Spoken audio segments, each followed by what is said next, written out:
Bem-vindos ao resumo semanal dos mercados financeiros da Air Trading. A última semana prometia ser uma semana volátil e não defraudou as expectativas. Dos vários bancos centrais que apresentaram as suas políticas monetárias, a Reserva Federal Norte-Americana era de longe a mais esperada por parte dos investidores. O mercado já estava a descontar o cenário das taxas manterem-se inalteradas, tal como aconteceu no intervalo entre os 5,25% e os 5,5%.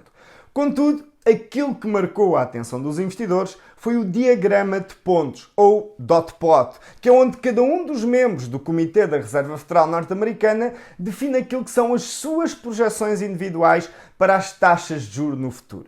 E de acordo com o diagrama de pontos, 12 dos 19 membros da Fed acreditam que até ao final do ano vão subir a taxa de juros em 25 pontos base, passando para o intervalo entre os 5,5% e os 5,75%, algo que o mercado não estava a assumir anteriormente. Para além disso, a previsão agora é que no próximo ano tenhamos um corte nas taxas de juros mais tarde e de apenas 0,5%, ao contrário daquilo que nos dizia o dot plot de junho, que mostrava como cenário mais provável no próximo ano um corte nas taxas de 1%. Em suma, tudo isto indica que as políticas restritivas vieram para ficar e, a não ser que a economia entre numa recessão ou que os ativos financeiros se afundem, não é de esperar cortes nas taxas de juros tão cedo nos Estados Unidos e provavelmente na Europa. Por isso, as ações caíram e o dólar valorizou. Adicionalmente, tivemos o Banco de Inglaterra, que decidiu de forma surpreendente manter as taxas de juros inalteradas, alertando ainda assim para a possibilidade de subir as taxas novamente no futuro. Já o Banco do Japão reforçou a sua posição solitária, digamos assim, na adoção de políticas expansivas, dado que é um dos poucos bancos que ainda mantém as taxas em território negativo, nos menos 0,1%, assim como o programa de compra de ativos ilimitado.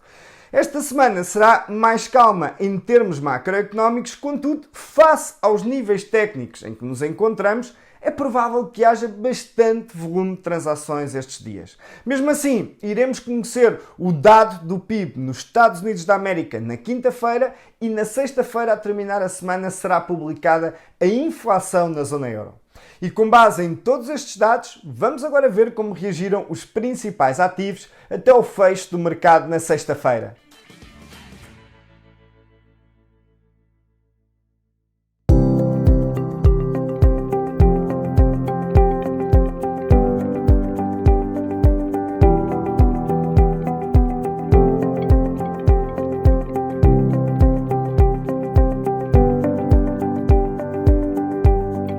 Relativamente à oportunidade desta semana, destacamos o comportamento em termos técnicos do índice norte-americano Nasdaq 100.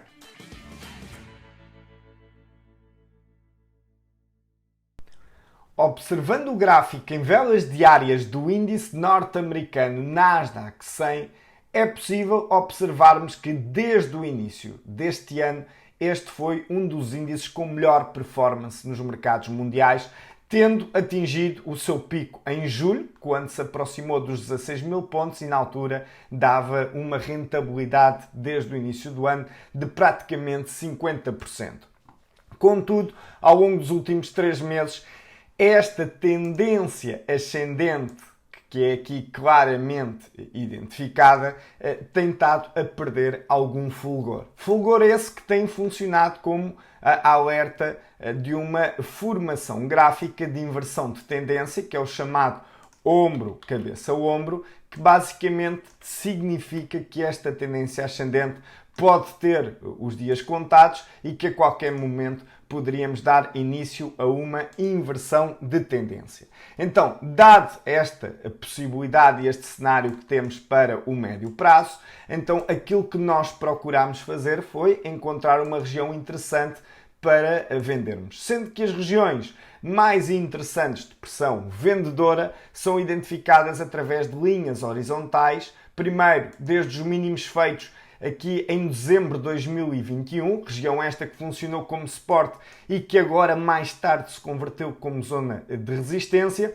A somar a isto, também poderíamos traçar uma linha de resistência desde os máximos feitos em fevereiro de 2022, funcionou também como zona de venda em março de 2022 e foi exatamente nessa região onde nós esta semana procuramos a nossa oportunidade de entrar curto no mercado. Então foi nesses níveis entre os 15.300 e os 15.600 que montámos a nossa posição curta, a qual tinha como objetivo esta região que acabámos por tocar no final da semana, que era não só a neckline do ombro cabeça a ombro, ou seja, enquanto esta neckline não for quebrada para baixo, ainda não poderemos dizer que o ombro cabeça a ombro está confirmado, é apenas para já uma consolidação da tendência ascendente, a qual